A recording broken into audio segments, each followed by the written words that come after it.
That's the thing, like experiencing the now, or basically, or experiencing the spirit every second as you are a spirit, a full blown one.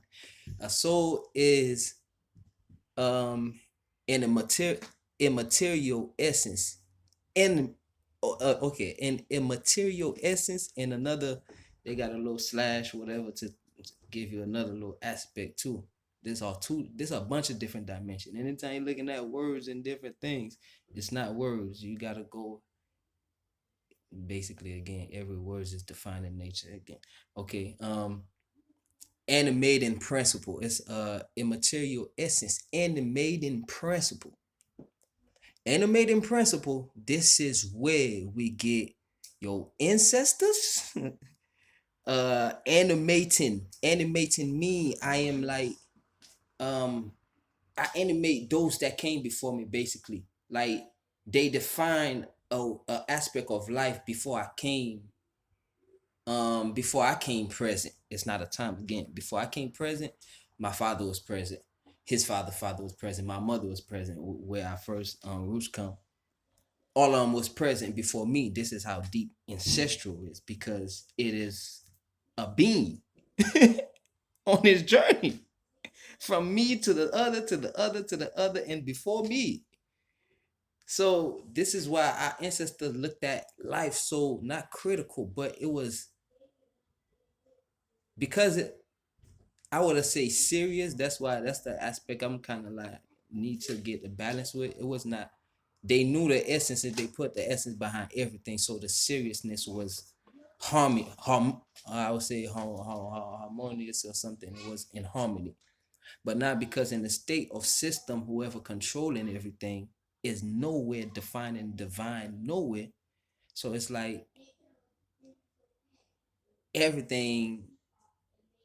You feel me? Like you're doing now is pushing back at you. It's like a war. So this is where we get wars and a bunch of, but everything that our ancestors used to do, they used to put everything in essence. They always, once they woke up in the morning, they touch their head. They speak into the very They speak. They speak into the very self which came forth, or the very self which came forth by day. Just like this is what the whole book of coming forth by day was. My being waking up with the sun every day, because it's not actually my body which wake up. It's my spirit which wakes my body up. Just like the sun going a journey.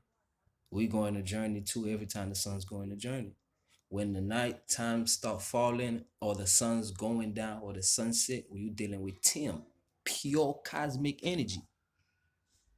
You dealing with pure um Tim or atom, whatever they call it, which when you break down in the human essence is melanin.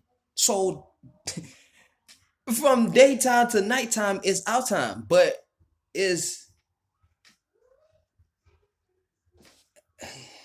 that's the thing. That's why you see chemists on every wall. It defines the essence. It defines the divine.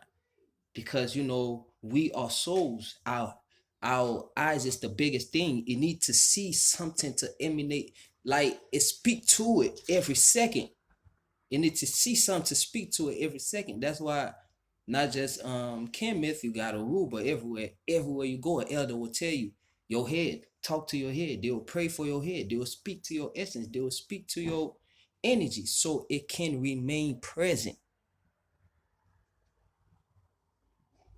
and not following the tricks of time. The tricks of time is just the different things we have come here and trying to put in perspective on what everything is, when there is really nothing but you.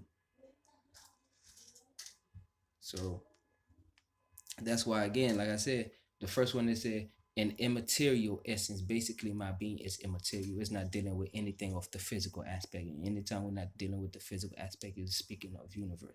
You're speaking of the solar plane, which is the soul. Like again, the very nine plane is different embodiment of the soul. So the second one now is speaking of to you emanating principle. emanating principle. You know